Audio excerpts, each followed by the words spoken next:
سورہ بقرہ کی آیت نمبر 137 سے 141 تک۔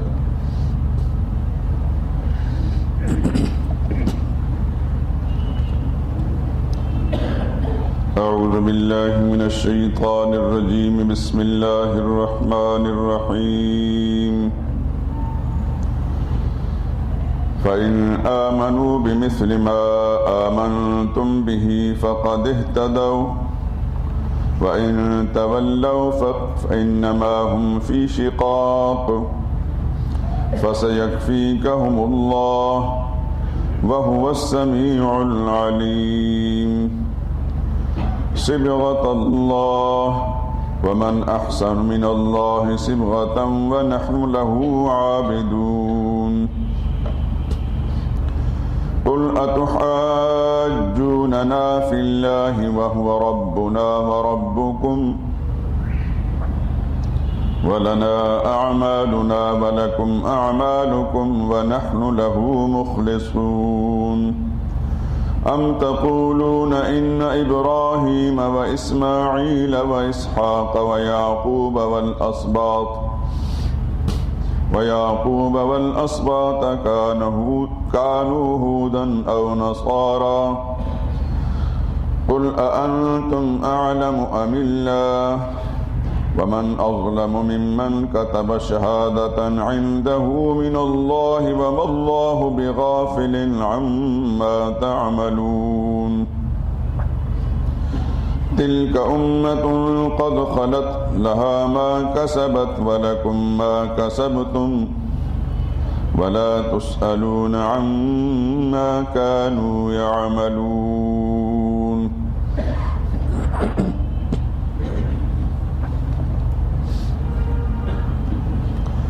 فَإِنْ آمَنُوا، سو اگر وہ بھی ایمان لے آئیں، بِمِثْلِ مَا آمَنْتُمْ بِهِ، جس طرح تم ایمان لائے ہو، فَقَدِ اهْتَدَوْا، تو پھر انہوں نے بھی ہدایت پائی۔ وَإِنْ تَوَلَّوْا، اگر وہ اعراض کریں، فَإِنَّمَا هُمْ فِي شِقَاقٍ، تو یقیناً وہ ضد پر ہیں۔ فَسَيَكْفِيكَهُمُ اللَّهُ، سو اب کافی ہے اللہ آپ کی طرف سے ان کے لیے۔ وَهُوَ السَّمِيعُ الْعَلِيمُ، اور وہی سننے والا جاننے والا ہے۔ صبغۃ اللہ، ہم نے رنگ قبول کر لیا اللہ کا۔ وَمَنْ أَحْسَنُ مِنَ اللَّهِ صِبْغَةً، اور کس کا رنگ بہتر ہے اللہ کے رنگ سے۔ وَنَحْنُ لَهُ عَابِدُونَ، اور ہم اسی کی بندگی کرنے والے ہیں۔ قُلْ أَتُحَاجُّونَنَا، کہہ دیجئے کیا تم جھگڑا کرتے ہو ہم سے، فِي اللَّهِ، اللہ کے بارے میں، وَهُوَ رَبُّنَا، حالانکہ وہی ہمارا رب ہے، وَرَبُّكُمْ، اور تمہارا رب ہے، وَلَنَا أَعْمَالُنَا، اور ہمارے لیے ہمارے اعمال، وَلَكُمْ أَعْمَالُكُمْ، اور تمہارے لیے ہیں تمہارے عمل، وَنَحْنُ لَهُ مُخْلِصُونَ، اور ہم تو خالص اس اللہ ہی کے ہیں۔ أَمْ تَقُولُونَ، کیا تم کہتے ہو، إِنَّ إِبْرَاهِيمَ، کہ یقیناً ابراہیم علیہ السلام، وَإِسْمَاعِيلَ، اور اسماعیل علیہ السلام، وَإِسْحَاقَ، اور اسحاق علیہ السلام، وَيَعْقُوبَ، اور یعقوب علیہ السلام، والاسباط، اور ان کی اولاد، کانوا ہودن، وہ تو یہودی تھے، اور نصارا یا نصرانی تھے۔ قل کہہ دیں، اانتم اعلم، کیا تم کو زیادہ خبر ہے، ام اللہ، یا اللہ کو، ومن اظلم، اور اس سے بڑا ظالم کون، ممن کتم شہادتن، جس نے چھپائی شہادت، عندہ، جو اس کے پاس تھی، من اللہ، اللہ کی طرف سے، وما اللہ بغافل، اور اللہ بے خبر نہیں، عما تعملون، تمہارے کاموں سے۔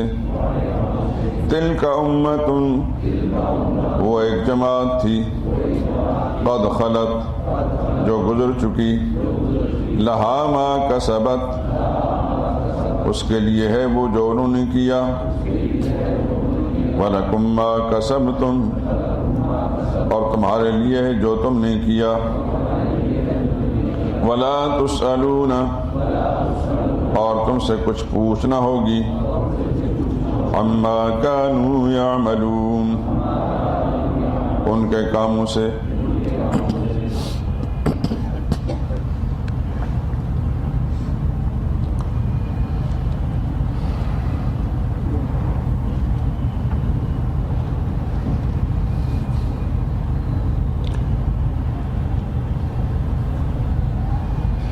پچھلی آیات میں بھی یہ مضمون گزر چکا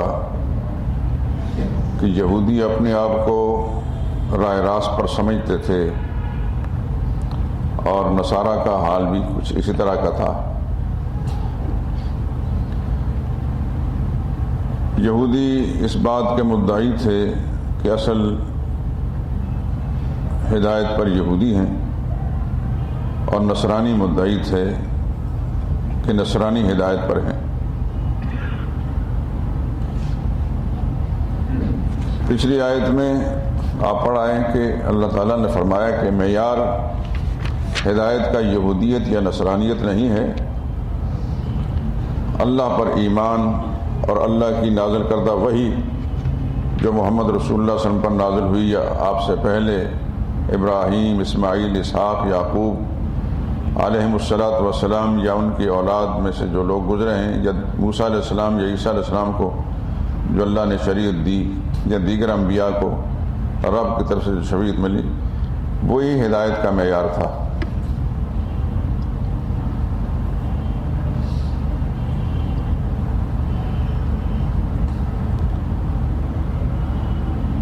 ان سے کہہ دیجئے کہ اگر تم مدعی ہو اس بات کے کہ ہم مومن ہیں، حق پر ہیں، تو ارشاد فرمائے کہ اگر یہ اس بات کے قائل ہیں کہ ہم بھی مومن ہیں، پھر آئیں ایسا ایمان بتائیں جیسا کہ محمد رسول اللہ صلی اللہ علیہ وسلم کے ساتھیوں نے ایمان لا کر دکھایا۔ اب جو ایمان معیار ہے وہ محمد رسول اللہ صلی اللہ علیہ وسلم کے ساتھیوں کا ہے۔ اور عجیب معاملہ ہے کہ اللہ تعالیٰ نے صحابہ کو مخاطب کر کے ما آمنتم فإن آمنوا، اگر یہ یہود و نصارہ ایمان لائیں، بمثل، ایسا ایمان، ما آمنتم، جس طرح تم ایمان لائے، صحابہ کو مخاطب کر کے فرمایا۔ قرآن کریم کی یہ آیت، یہ ٹکڑا بتا رہا ہے کہ اب معیار حق، جو مطلوب معیار ہے اللہ کو، وہ صرف محمد رسول اللہ صلی اللہ علیہ وسلم کے ساتھیوں کے ایمان والا ہے، اس کے سوا اور کوئی بھی نہیں۔ اس لیے ان کو کہا کہ تم بھی ایمان لاتے ہو، دعوے دار ہو، تو پھر لاؤ ایسا ایمان لا کر دکھاؤ۔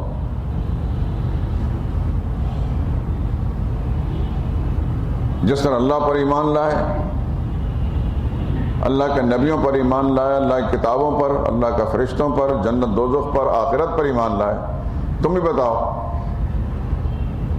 تمہارے ایمان کے دعویٰ جھوٹا ہے اس لیے کہ تم شرک کرتے ہو، تم عزیر علیہ الصلوۃ والسلام کو اللہ کا نائب اور متصرف سمجھتے ہو، اپنے آپ کو ہدایت کا دعوے دار بھی کہتے ہو اور اللہ کے پیغمبروں کو اللہ کی صفات میں شریک مانتے ہو،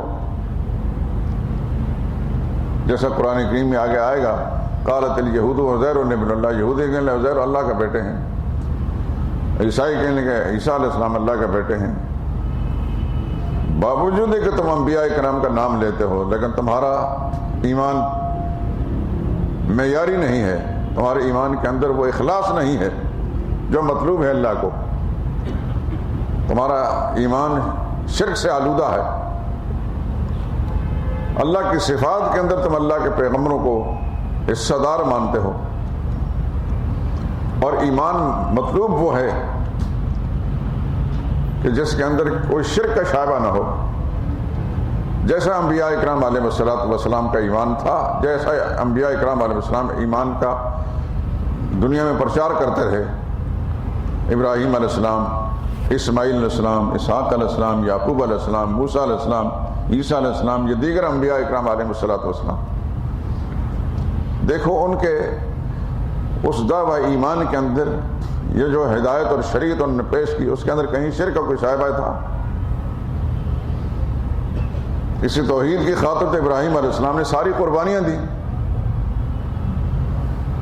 اور جرم ان کا کیا تھا؟ کیوں ان کو وطن چھوڑنا پڑا؟ اسی کی خاطر باپ نے کیوں گھر سے نکالا؟ اسی ایمان کی بنا پر۔ حاکم وقت کیوں دشمن بنا؟ قوم کیوں دشمن بنی؟ قوم نے ان کو کیوں آگ میں ڈالا؟ کیا قصور تھا ان کا؟ یہ ایک ایمان کا تو جھگڑا تھا، یہ کہتے تھے خالص ایمان لاؤ، اس کے اندر کسی قسم آمیزش نہ ہو۔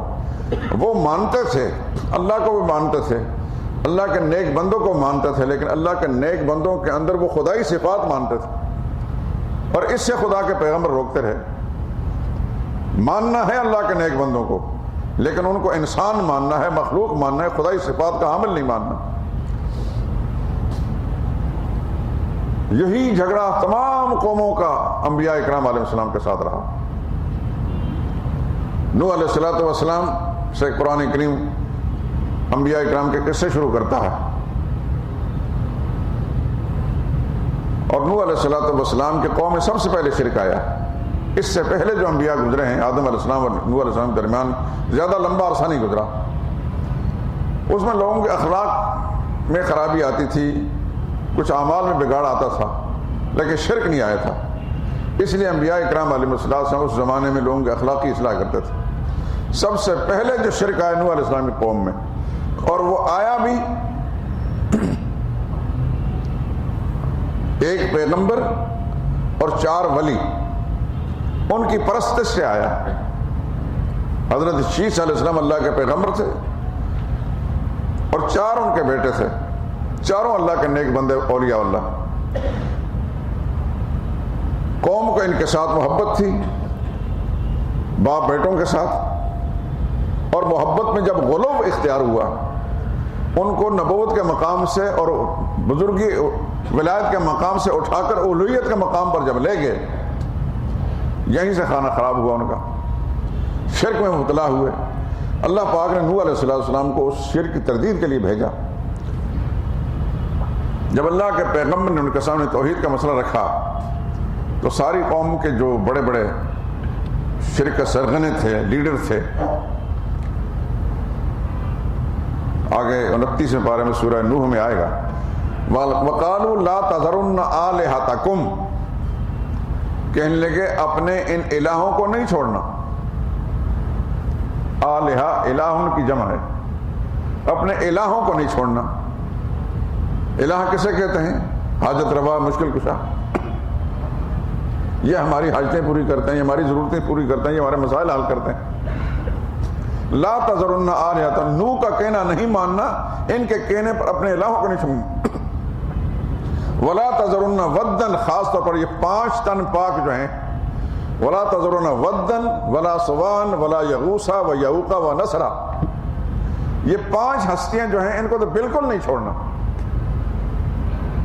مفسرین نے لکھا ہے ود حضرت شیس علیہ السلام کا لقب تھا، سوا، یغوث، یعوق، نصر، یہ چاروں ان کے بیٹے تھے۔ امام بخاری نے بخاری شریف میں کتاب التفسیر کے اندر ان 5 بزرگوں کے نام اسماء رجال صالحین من قوم نوح علیہ السلام کی قوم کے نیک لوگوں کا یہ نام ہے، ود، سوا، یغوث، یعوق، نصر۔ کہنے لگے ان 5 حضرات کو تو بالکل نہیں چھوڑنا، ان کی پرستش کرنی ہے۔ ہمارے باپ دادا انہی کو پوچھتے پکارتے آئے، انہی سے اپنی حاجتیں پوری کراتے تھے، انہی سے اپنے کام کرواتے تھے۔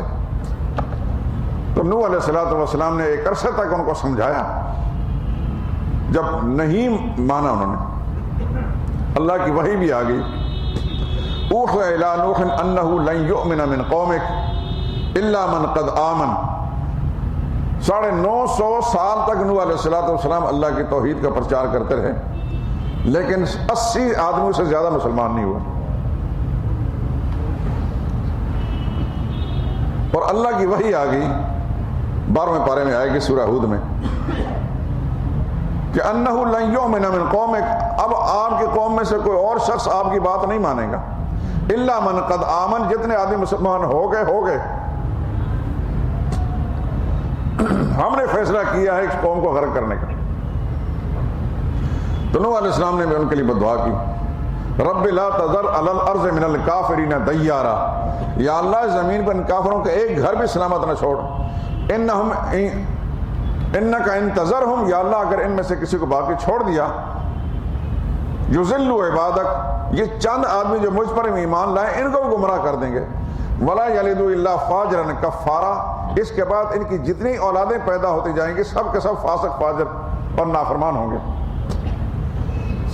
اللہ پاک نے فرمایا، اے نوح آپ ایک کشتی بنائیں، وصنع الفلک، کشتی بنائیں، اور قل نحمل فیہا، ہم نے حکم دیا کہ اس کشتی کو بنانے کے بعد اس کے اندر خود بھی سوار ہوں، جتنے اہل ایمان ہیں ان کو سوار کر لیں، اور اپنی ضرورت کے مطابق کچھ جانوروں کے بھی کچھ جوڑے جوڑے رکھ لیں،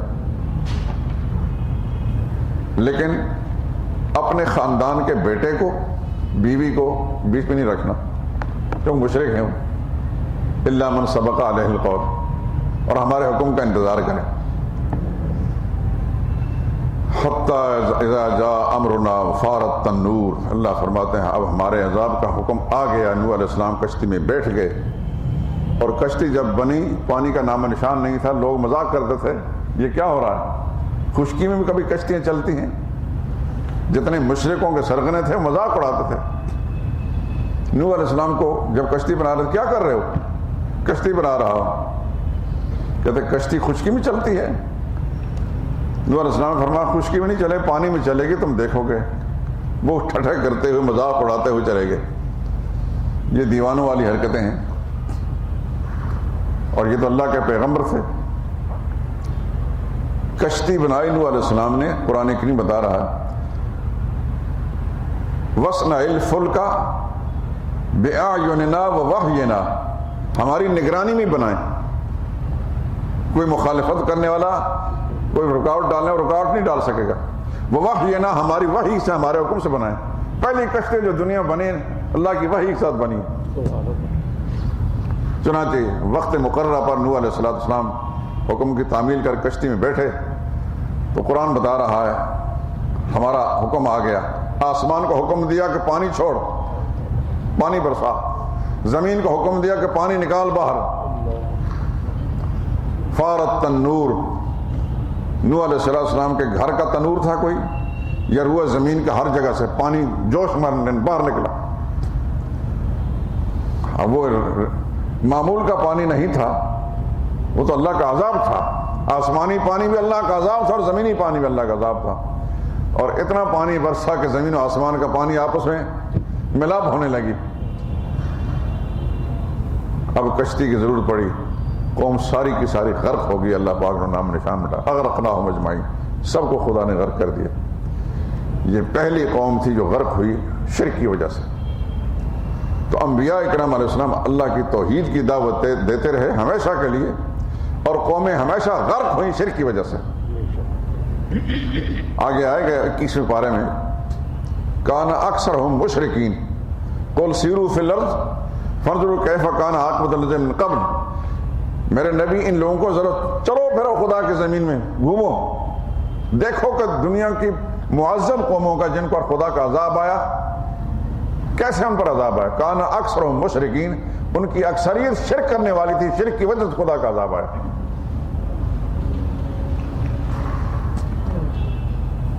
قوموں کے اگر حالات پڑے جائیں، قوموں کے حالات، تو شرک ہی کی وجہ سے اللہ کا عذاب آیا. یہ اللہ کی وحی کے ذریعے سے معلوم ہو رہا ہے. یہ ایسا جرم ہے جو ناقابل معافی جرم ہے. ہر جرم قابل معافی ہے، اللہ معاف کر دیں گے، لیکن اس جرم کو اللہ نے معاف نہیں کرنا.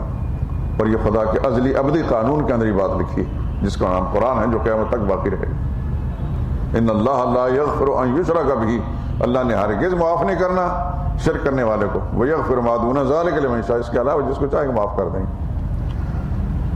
شرک پیغمبر کا باپ کرے تو معافی نہیں، پیغمبر کا بیٹا کرے تو معافی نہیں، پیغمبر کی بیوی کرے تو معافی کوئی شکل نہیں. نبی کی رشتہ داری کام نہیں آئے گی اس کو، یہ ایسا جرم ہے. تو ان کو بتایا گیا کہ تم شرک بھی کرتے ہو اور ایمان کے دعوے دار بھی ہو، گو تم نبیوں کو مانتے ہو، لیکن ہمیں ایسا ماننا معتبر نہیں کہ جس میں خدا کی صفات کو تم ان کے لیے ماننا شروع کر دو. عیسائیوں کا بڑا غرق ہوا، کیا ہوا؟ عیسیٰ علیہ السلام کو مان کر، انکار کر کے نہیں مانا، لیکن اس طرح مانا کہ اس کو انسانیت کے مقام سے اٹھا کر الوہیت کے مقام پر پہنچا دیا. ابن اللہ کہا، خدا کا بیٹا ہے. تو کچھ لوگ انکار کر کے تباہ ہوئے، کچھ کو مان کر تباہ ہوئے. محمد رسول اللہ صلی اللہ علیہ وسلم کی امت کی یہ خصوصیت ہے، معیار مطلوب صحابہ اکرام، انہوں نے انکار بھی نہیں کیا اور مانا ہے، لیکن ماننے میں غلو نہیں کیا، اس اعتدال پر مانا ہے جو ماننا چاہیے. اور حضور صلی اللہ علیہ وسلم فرمایا تھا، لا تطرونی کما اطرت النصارى المسیح ابن مریم، مجھے بڑھا چڑھا کر اس طرح پیش نہ کرنا جرس عیسائیوں نے مسیح ابن مریم کو پیش کیا تھا. فإنما انا عبد اللہ، سن لو میں اللہ نہیں ہوں، الوہیت صفات کمال میں انا عبد اللہ، میں اللہ کا بندہ ہوں اور رسول اللہ کا رسول ہوں. یہی وجہ ہے کہ کمال درجے کی محبت رکھنے کے باوجود صحابہ اکرام نے حضور کو سجدہ نہیں کیا. حضور کا اشارہ ابرو پر جانے قربان کر دیتے تھے. جب غزوات پر رسول اللہ صلی اللہ علیہ وسلم بھیجتے تھے تو پہلے بتا دیا کرتے تھے، تم نے جھنڈا اٹھانا ہے، تم شہید ہو جاؤ تو پھر فلاں نے اٹھانا ہے، تم شہید ہو جاؤ تم فلاں نے، یعنی سن رہے ہو اپنے کانوں سے، موت سامنے نظر آ رہی ہے، لیکن اللہ کے نبی پر ایسا ایمان ہے اور خدا کی ذات پر ایسا ایمان ہے کہ موت سامنے نظر آ رہی ہو، جا رہے ہیں. تم شہید ہو جاؤ تو فلاں نے جھنڈا اٹھانا ہے، تم شہید ہو وہ جھنڈا، شہید ہو جاؤ فلاں نے اٹھانا ہے، وہ شہید ہو تو فلاں نے جھنڈا لے لینا. اور ایسا ہی ہوا، ایسا ایمان تھا. اس لیے اللہ نے فمن آمنو، یہ دودھ پینے والے مجنو نہیں چاہیے، خون دینے والے. اگر یہ ایمان کے دعوے دار ہیں تو پھر آؤ ان کو بتاؤ، ہم تمہیں بتاتے ہیں ایمان کیسا چاہیے.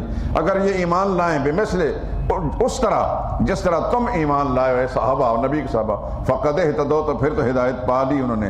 وَإِن تَوَلَّوْا، اگر سے منہ موڑ لیں، اس بات کو نہیں مانیں گے، فإنما هُمْ فِي شِقَاقٍ، تو سن لو کہ یہ ضد پر ہے، یہ ضدی اور معاند لوگ ہیں. اور اس سے ہمارا کچھ نہیں بگڑے گا. محمد رسول اللہ صلی اللہ علیہ وسلم کو مخاطب کر فَسَيَكْفِيكَهُمُ اللَّهُ، اب کافی ہے آپ کی طرف سے ان کو اللہ، آپ کو کچھ نہیں بگاڑ سکیں گے. آپ کی پشت پر اللہ کی طاقت ہے، جیسے کہ آگے سورہ مائدہ میں آئے گا، وَاللَّهُ يَعْصِمُكَ مِنَ النَّاسِ. آپ کلمہ حق بیان کریں، اللہ کا حکم سنا دیں، توحید کا پرچم اٹھا کر.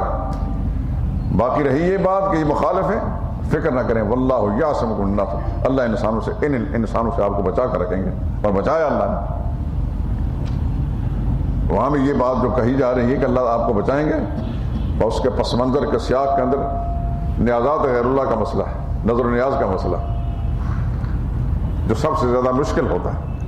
لوگ مسئلہ سن لیتے ہیں، لیکن عملی شرک کو جو چھڑوانے کی بات آئے، مثال کے طور پر جتنے بھی پجاری ہیں غیر اللہ کی نظر و نیاز دینے والوں کے سامنے مسئلہ بیان کریں، چپ کر کے سن لیں گے، چاہے دل میں مانے گا نہیں لیکن خوش نہیں، لیکن ان کو کہو کہ یہ غیر اللہ کی نیاز یہ حرام ہے، یہ نہیں دینی، نہیں کھانی، تو پھر اس وقت بگڑیں گے وہ۔ عملی شرک کو چھڑوانے کے اندر پھر لوگ مخالفت پر اتر آتے ہیں۔ اعتقادی شرک کی تردید کی جائے اس کو چاروں ناچار سن لیتے ہیں، لیکن شرک فعلی میں جو مطلع ہوتے ہیں پھر اس کو بگا۔ آپ جائیں علی اجمیری کے مقبرے پر، غیر اللہ کی نیاز کی دیگیں جو تقسیم ہو رہی تو میں نے کہا یہ شرک ہے، وہی لڑنے مرنے کے لیے تیار ہو جائیں گے آپ۔ تو جب رسول اللہ صلی اللہ علیہ وسلم کا یہ حکم ہوا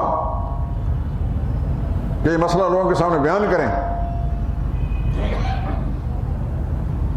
تو اس کا انجام کیا تھا؟ سخت مخالفت۔ تو اس کا جواب اللہ نے دیا، واللہ یعصم، ہم جانتے ہیں کہ اس کی شدید مخالفت ہوگی، قتل کرنے کے درپے ہو جائیں گے، لیکن فکر نہ کریں، واللہ یعصم من الناس، اللہ ان کی شر سے، ان کی بددستور سے اللہ آپ کی حفاظت فرمائیں گے، اور اللہ نے حفاظت فرمائی۔ تو انبیاء اکرام علیہ السلام کے ساتھ کیا کچھ نہیں ہوا، نبی شہید بھی کیے گئے، وطن سے بے وطن بھی ہوئے، سارا کچھ ہوا، ابراہیم علیہ السلام کو آگ میں ڈالا گیا، یحییٰ علیہ السلام کو قتل کیا گیا ہے، زکریا علیہ السلام کو قتل کیا گیا، دیگر بے شمار انبیاء اکرام علیہ السلام شہید کیے گئے۔ یہ سارا کچھ انبیاء کے ساتھ ہوا۔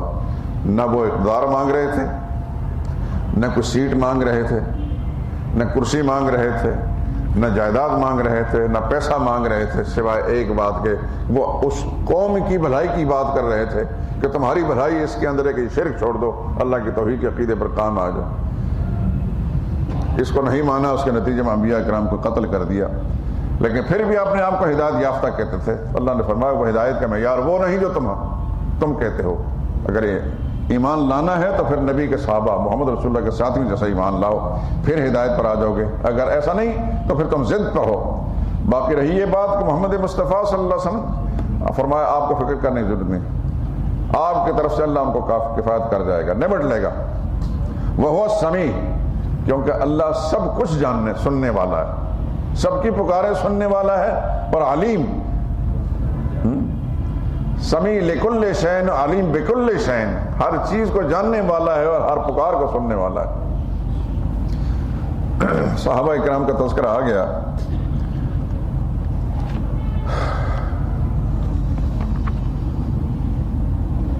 چھبیسویں پارے میں سورہ حجرات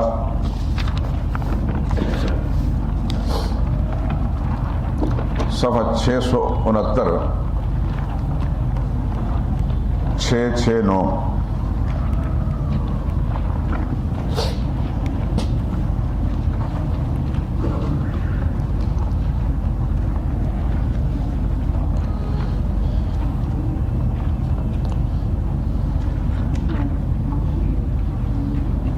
اس کی آیت نمبر 7 دیکھیں۔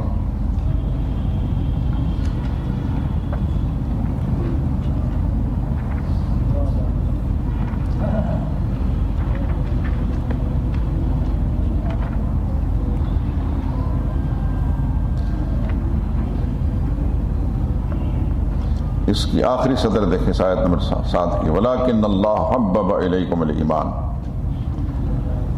اللہ نے تمہارے دل میں ایمان کی محبت ڈال دی ہے، وَزَيَّنَهُ فِي قُلُوبِكُمْ، اور ایمان کو تمہارے دلوں میں سجا دیا، مزین کر دیا،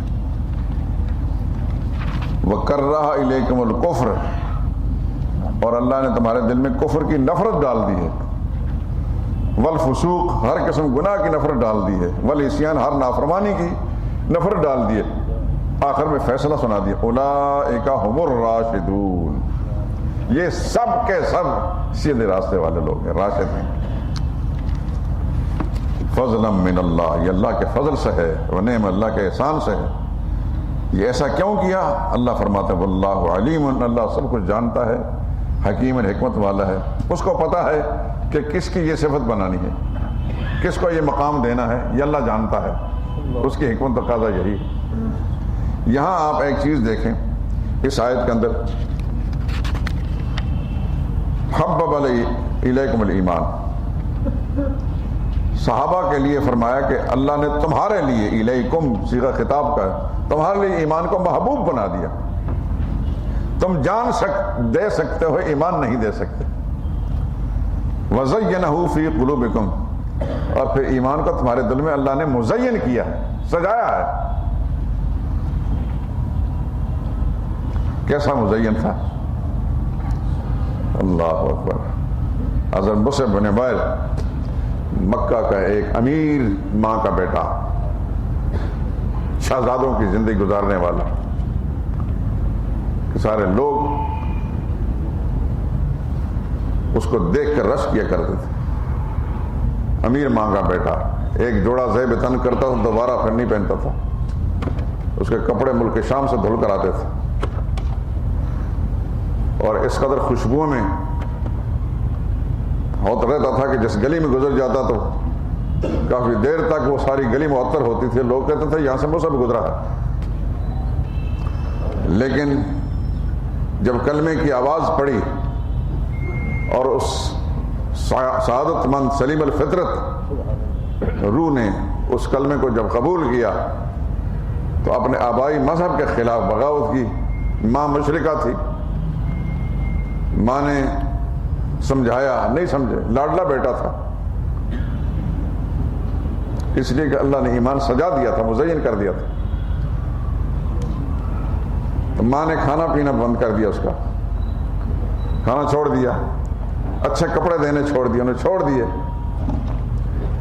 اس طرح جب رام نہیں ہوا تو ماں نے کہا میں خود کھانا نہیں کھاؤں گی جب تک تم محمد سے بغاوت کا اعلان نہیں کرو گے. میں بھوکے مر جاؤں گی. بیٹے کو ماں سے اتنی محبت تھی جتنی ماں کو بیٹے سے تھی.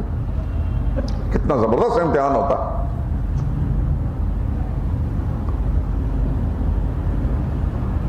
اور یہ کہتا کہ میں مر جاؤں گی.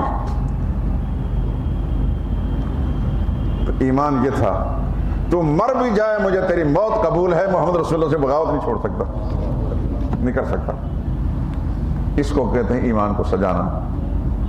پھر وہی مصعب بن عمیر، مدینے والے لوگوں کو جو نئے نئے مسلمان ہوئے تھے ان کو قرآن پڑھانے کے لیے رسول اللہ نے بھیج دیا. حسرت، تنگ دستی، پھٹا ہوا لباس. جب رسول اللہ نے ایک دفعہ ان کو دیکھا کہ بالکل ایک کمبل سب انہوں نے لپیٹا ہوا ہے اور اس کو کتنی جگہوں سے سوراخ ہے، حضور صلی اللہ علیہ وسلم دیکھ کر رو پڑے کہ مکہ میں وہ شاہانہ زندگی گزارنے والا آج دین کی خاطر کتنی قربانی دے رہا. یہ ہے ایمان. اللہ نے تمہارے دلوں میں ایمان کو محبوب بنا دیا اور سجا دیا، اور کفر کو، فسق اور عصیان کو قابل نفرت بنا دیا. تم مر سکتے ہو، کفر نہیں کر سکتے، گناہ نہیں کر سکتے، اس معصیت میں نہیں جا سکتے. ان تینوں چیزوں کا اللہ نے نفرت ڈال دی ہے. اور آخر میں سب کے لیے فرمایا اولئک صحابہ سب کے سب راشد ہیں. ابو بکر راشد ہیں، عمر راشد ہیں، عثمان راشد ہیں، حضرت علی راشد ہیں، حضرت حسن بھی راشد ہیں، حضرت معاویہ بھی راشد ہیں. یاد رکھیں کوئی صحابی بھی ہے چاہے وہ خلیفہ بنا ہے یا نہیں بنا، اقتدار پر گیا یا نہیں بنا، اللہ نے مور لگا دی اولئک هم الراشدون، سب کے سب راشد ہیں. اس لیے ہم کہتے ہیں کہ خلافت راشدہ 4 پر بند نہیں ہے. قرآن کے نص قطعی کے مطابق سب صحابہ راشد ہیں، چاہے اقتدار پر ہیں یا نہیں، سب راشد ہیں. ایک بات یہ ذہن نشین کریں. ایک اور نقطہ کی بات بتاتا ہوں. اس آیت کے اندر اللہ نے صحابہ کی کیا شان بیان کی. کر رہا الیکم الکفر، کفر کی نفرت ڈال دی، فسق کی نفرت ڈال دی، فسق کی نفرت ڈال دی تو فاسق کی نفرت بھی ڈال دی، کفر کی نفرت ڈالی تو کافر سے بھی نفرت ڈالی ہے، معصیت سے نفرت ڈالی. ایک بات کہتا ہوں، پتہ نہیں ہضم ہوگی کہ نہیں. کہا جاتا ہے کہ یزید فاسق فاجر تھا، وہ ایسا تھا، وہ ایسا تھا. یہاں کے مولوی بھی منہ بھر بھر کر کہتا ہے. اس کے زمانے میں کم و بیش 300 صحابہ موجود تھے. صحابہ کی تحریک پر، صحابہ کی ترغیب پر اس کو خلیفہ بنایا گیا. صحابہ اکرام اس کی کمان کے اندر انہوں نے جہاد کیے، قسطنطنیہ کا جہاد، جس پر بخاری میں لکھا ہے اول جیش من امتی یغزون مدینہ قیصر مغفور لہم، میری امت کا پہلا لشکر جو قسطنطنیہ کے شہر پر اس کے دارالحکومت حملہ کرے گا، اللہ نے اس کی مغفرت کر دی ہے۔ اس کا کمانڈر یزید تھا، وہاں عبداللہ بن عمر بھی ہیں، عبداللہ بن زبیر بھی ہیں، حضرت حسین بھی ہیں، حضرت ابو ایوب انصاری بھی ہیں، دیگر بڑے بڑے اجلہ صحابہ موجود ہیں۔ یہ فوجی کیسے جا رہے ہیں، وہ کمانڈر کیسے جا رہے ہیں؟ ابو ایوب انصاری اسی سفر کے اندر فوت ہوئے اور اس کا جنازہ بھی یزید نے پڑھایا۔ اور یہ نہیں کہ مطلب اس نے جب حضرت ابو ایوب انصاری جب بیمار ہوئے، زندگی کی امید باقی نہیں رہی، تو انہوں نے کمانڈر کو بلا کر کہا یہ 2-3 باتیں کہتا ہوں، ایک تو یہ کہ مجھے جہاں موت واقع ہے جو وہاں دفن نہ کرنا، آخری منزل پر لے جانا، میری میت کو ساتھ لے جانا، تاکہ میں یہ کہہ سکوں یا اللہ زندہ تھا تو تیری راہ میں جہاد کرتا تھا، اور مرنے کے بعد میری لاش بھی یا اللہ تیری راہ میں چلتی رہی۔ دوسری بات یہ کہ تم جنازہ میرا تم نے پڑھانا ہے۔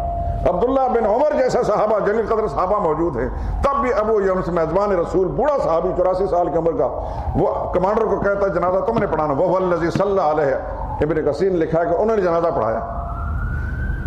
اور تیسری بات یہ کہ میں نے رسول اللہ صلی اللہ علیہ وسلم کی ایک حدیث سنی تھی کہ من مات لا یشرک باللہ جعلہ اللہ فی الجنہ، پتہ نہیں اور لوگوں کو معلوم ہے یا نہیں کہ جس شخص کی موت واقع ہو جائے اور اگر اس نے اللہ کے ساتھ شرک نہیں کیا تو خدا اس کو ضرور جنت میں بھیجیں گے۔ یہ بھی امت کو سنا دینا۔ یہ 3 وصیتیں کی۔ آج ابو ایوب انصاری رضی اللہ تعالیٰ عنہ قبر جہاں موجود ہے، اس نے امیر یزید دفن کیا تھا۔ یہاں ایک اور بات تاریخی میں بتا دوں، جس وقت وہاں قبر کھودنے لگے رومیوں کے قلعے کے بالکل دیوار کے ساتھ، تو رومی حکومت کے اندر سے پیغام آیا کہ تم یہ کیا کر رہے ہو، یہ تاریخ کا حصہ ہے۔ انہوں نے کہا کہ ہم اپنے نبی کے ایک جلیل قدر بزرگ صحابی کو دفن کر رہے ہیں۔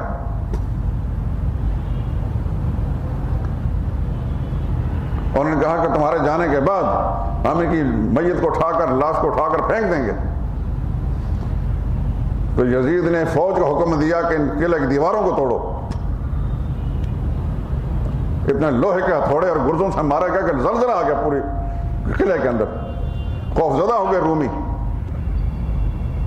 اور انہوں نے اندر سے پھر معذرت بھیجی کہ نہیں، ہم سے غلطی ہوگی، ہم ایسا نہیں کریں گے۔ تاریخ کی کتابوں کے اندر یہ لکھا ہوا ہے کہ جب انہوں نے پوچھا کہ تم کیا کر رہے ہو، تو کہتے ھذا رجل من اکابر اصحاب نبینا صلی اللہ علیہ وسلم ونحن دفننا حیث ترون، یہ شخص ہے ہمارے نبی کے بزرگ ساتھیوں کا، اور ہم اس کے کہنے مطابق یہاں اس کو دفن کر رہے ہیں۔ واللہ، پھر یزید نے اعلان کیا خدا کی قسم، اگر ان کی میت کے ساتھ کوئی گستاخانہ عمل تم نے کیا، لأہدمن کل کنیسۃ فی بلاد العرب، تو خطہ عرب کے اندر ایک گرجے کو سلامت نہیں چھوڑوں گا، نہ کسی عیسائی کو زندہ چھوڑوں گا، ولا یضرب ناقوسا، اور کوئی گھنٹا نہیں بجایا جا سکے گا۔ اس دھمکی کا اثر یہ ہوا کہ ابو ایوب انصاری رضی اللہ تعالیٰ عنہ کی قبر کے ساتھ کوئی گستاخانہ معاملہ نہیں کیا۔ حکومتیں ختم ہو گئیں لیکن آج بھی ان کی قبر وہاں موجود ہے۔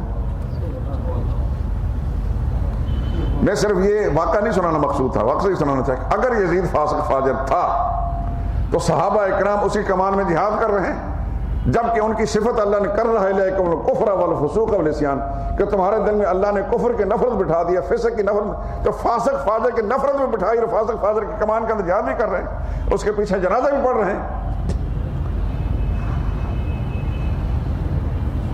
یہ روافض کا پھیلایا ہوا ایک پروپیگنڈا ہے، سبائیوں کو پھیلایا ایک پروپیگنڈا ہے، جس سے ہمارا ملا بھی متاثر ہے، تو عوام الناس کا قصور ہی کیا ہے؟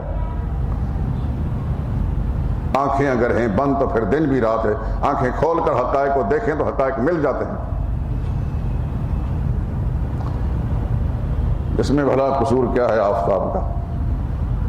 ہماری مسجدوں سے بھی وہی آواز اٹھے گی جو باڑے سے اٹھتی ہے، تو اس قوم کا کیا قصور ہے؟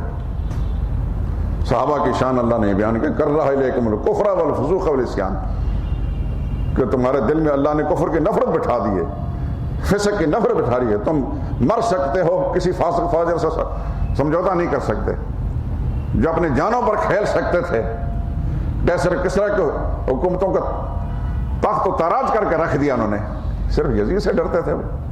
ان کا ایمان اتنا کمزور ہو گیا تھا. اگر ان کی نظروں کے اندر وہ فاسق فاجر تھا جو 1500 سال کے بعد آج کے لوگوں کو نظر آ رہا ہے، جن کا سامنے پیدا ہو کر بڑا ہوا جوان ہوا، ان کو تو اس کا فسق نظر نہ آیا. 3 سال تک 51 52 53 ہجری میں امیر حج رہا. وہ سارے مسلمانوں اس کی قیادت کے اندر حج کیا ہے. امیر حج وہ ہوتا ہے جو عرفات کے اندر خطبہ دیتا ہے، جس طرح آج امام صاحب خطبہ دیتے ہیں، ساری امت کے مسلمان سنتے ہیں.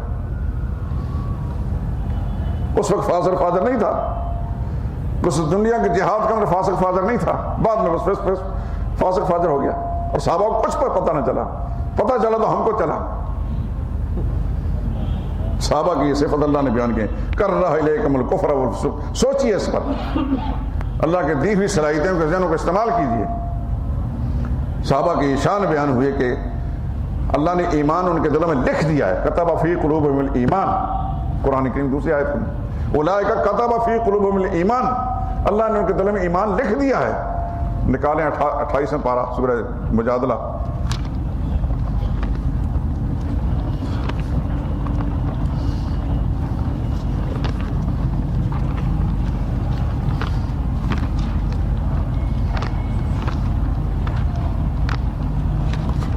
فارغ پہلی صورت ہے.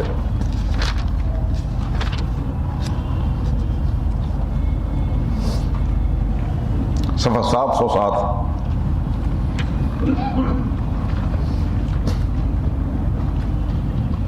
یہاں پر اتنی بات کھول کر قرآن نے بیان کی ہے. آیت نمبر 22 سے آخری آیت سورہ مجادلہ کی.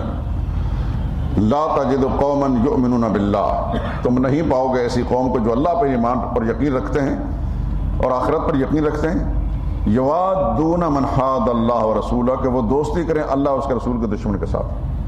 اللہ اور آخرت پر ایمان والے ان لوگوں کو تم اللہ اور رسول کے دشمنوں کے ساتھ دوستی کرتا وہ نہیں دیکھو گے. ولو کانوا آباءہم، چاہے ان کے باپ کیوں نہ ہو، وہ ابناؤہم ان کے بیٹے کیوں نہ ہو، وہ اخوان ان کے بھائی ہوں، اور عشیرت میں خاندان کے لوگ ہیں. کیوں؟ اولئک کتب فی قلوبہم الایمان، ان لوگوں کے دلوں میں اللہ نے ایمان لکھ دیا. اللہ کے قلم سے لکھے ہوئے کو مٹا کون سکتا ہے؟ اور انہی کے بارے میں فرمایا رضی اللہ عنہ، اس آیت کے آخر میں رضی اللہ عنہم، اللہ ان سب سے راضی ہو گیا، وہ اللہ سے راضی ہو. اولئک حزب اللہ، یہ اللہ کی فوج ہے.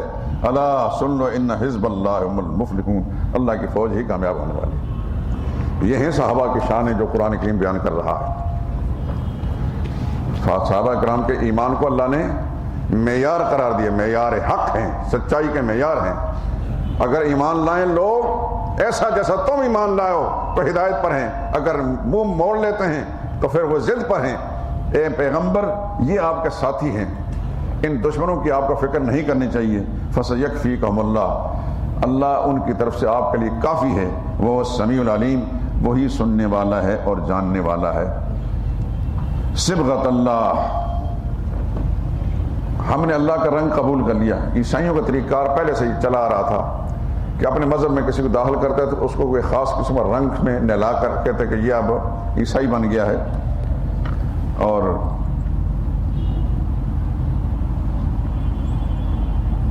پکا ہو گیا، یہ پاک ہو گیا، جس کو آج کل بپتسمہ کہتے ہیں. عیسائی میں داخل کریں تو اس کو خاص رنگ میں نہلاتے ہیں، کہتے ہیں بپتسمہ. تو فرمایا صبغۃ اللہ، ہم نے تو اللہ کا رنگ قبول کر لیا. ومن احسن من اللہ صبغۃ، یعنی اللہ کے توحید والے عقیدے پر ہم آ گئے ہیں. اللہ کے اس توحید والے رنگ سے بہتر رنگ کس کا ہے؟ وَنَحْنُ لَهُ عَابِدُونَ، ہم صرف اللہ ہی کی بندگی کرتے ہیں، اللہ کے سوا کسی اور کی بندگی نہیں کرتے. قُلْ أَتُحَاجُّونَنَا فِي اللَّهِ، میرے نبی ان سے پوچھیں تم اللہ کے معاملے میں ہم سے جھگڑتے ہو؟ وَهُوَ رَبُّنَا، تم کہتے ہو ہم اللہ کے محبوب ہیں، اللہ سے پیارے ہیں. اللہ ہمارا بھی رب ہے، تمہارا بھی رب ہے، ہمارے لیے ہمارے اعمال ہیں، تمہارے لیے تمہارے اعمال ہیں. وَنَحْنُ لَهُ مُخْلِصُونَ، ہم خالص اللہ ہی کے وفادار و تابعدار ہیں. ہم تقولون ان ابراہیم، تم کہتے ہو کہ ابراہیم علیہ السلام، اسماعیل علیہ السلام، اسحاق علیہ السلام، یعقوب علیہ السلام، ان کی اولادیں یہودی تھے یا عیسائی تھے. قل، ان سے پوچھئے انتم عالم، تم زیادہ جانتے ہو، ام اللہ، یا اللہ زیادہ جانتا ہے. ومن نظلم ممن کتم شہادۃ، حالانکہ تمہاری کتابوں کے اندر یہ لکھا ہے کہ یہ سارے کے ساتھ موحد پیغمبر تھے، توحید والے تھے، توحید کا پرچار کرنے والے تھے۔ اس سے بڑا ظالم کون ہے جو اس گواہی کو چھپاتا ہے جو اس کے پاس اللہ کی طرف سے پہنچ چکی ہے۔ آج بھی کہ کسی کو قرآن کا مسئلہ معلوم ہے کسی مولوی کو اور وہ چھپاتا ہے تو وہ اسی آیت کی زد میں آتا ہے۔ وہ شہادت، وہ گواہی جو اس کے پاس اللہ کی طرف سے آ چکی ہے اور اس کو چھپاتا ہے، اس سے بڑا ظالم کون ہی؟ وَمَا اللَّهُ بِغَافِلٍ عَمَّا تَعْمَلُونَ، اللہ تمہارے کاموں سے بے خبر نہیں ہے۔ تِلْكَ أُمَّةٌ قَدْ خَلَتْ، پھر کہتا تھا کہ ہم تو بڑوں کی اولاد ہیں، بزرگوں کی اولاد ہیں، ہمیں کسی قسم کا کوئی خطرہ نہیں۔ پھر فرمایا اللہ نے تِلْكَ أُمَّةٌ، وہ ایک جماعت تھی انبیاء کرام علیہ السلام کی، قد خلت، وہ گزر چکی ہے، لہا ما کسبت، ان کے لیے وہ اعمال ہیں جو انہوں نے کمائے ہیں، ان کا فائدہ ان کو ملے گا، وَلَكُمْ مَا کسبتم، اور تمہیں سزا ملے گی تمہارے کرتوتوں کی، وَلَا تُسْأَلُونَ عَمَّا كَانُوا يَعْمَلُونَ، اور ان کے کاموں کے بارے میں تم سے کوئی سوال نہیں ہوگا، تم سے تمہارے ہی کرتوتوں کے بارے میں سوال ہوگا۔ سبحانک اللہم وبحمدک، اشہد ان لا الہ الا انت، استغفرک الیک۔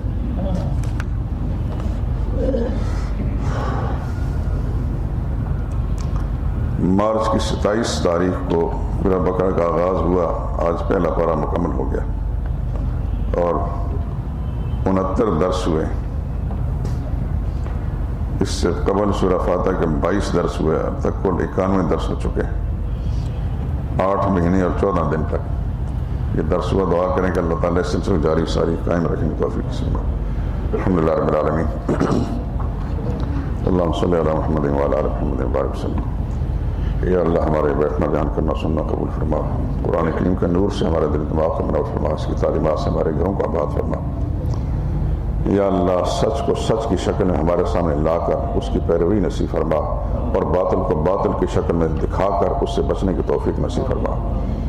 اے اللہ ہدایت کی ہوائیں چلا دے، امت کے ہر فرد کو یا اللہ سچائی کا راستہ اختیار کرنے کی توفیق نصیب فرما، سچائی کو سمجھنے کی اور سچائی پر قائم رہنے کی توفیق نصیب فرما، باطل سے منہ موڑ کر اس سے بچنے کی توفیق نصیب فرما۔ اے اللہ فتنوں کا زمانہ ہے، فتنے منہ کھولے ہیں، دین کے نام سے بہت سارے فتنے ہیں اور لوگوں کی سادہ لوہی سے اور بے خبری سے ناجائز فائدہ اٹھا رہے ہیں۔ یا اللہ تو سب کا رب ہے، تو سب کا خالق و مالک ہے، تو اس سے بڑا ہمدرد انسان کا کوئی بھی نہیں۔ یا اللہ تو سب کو ہدایت کے راستے پر، یا اللہ ہمارے اندر بھی کسی قسم کی خامی کو نقص ہے یا اللہ کسی بھی پہلو سے، یا اللہ تو سب سے بہتر جاننے والا ہے، اس کی اصلاح فرما دے۔ اے اللہ سچائی کے جو مرکز قرآن کریم ہے، اس کے ساتھ سب کو وابستہ ہو کر اس سے ہدایت اور رہنمائی حاصل کرنے کی توفیق نصیب فرما۔ جتنے مسلمان یا اللہ دنیا سے چلے گئے ان کی مغفرت فرما، ہمارے جتنے ساتھی بھی دنیا سے چلے گئے ہیں یا اللہ ان کو اپنے جوار رحمت کا نصیب فرما۔ بیماروں کے صحت کے لیے دعا کریں، ہمارے بہت سارے ساتھی بیمار ہیں، گھروں میں بیماریاں ہیں، اللہ اپنی رحمت کے ساتھ اپنے فضل و کرم کے ساتھ سب کو شفا کاملہ نصیب فرمائے۔ اللہ سب کی روحانی بیماریاں جسمانی بیماریاں دور فرمائے۔ اے اللہ سب کی پریشانیاں ذہنی ٹینشنیں جتنی بھی ہیں یا اللہ اپنے رحمت سے ان کو دور فرما دے۔ ربنا ادخل منا بسم اللہ الرحمن الرحیم۔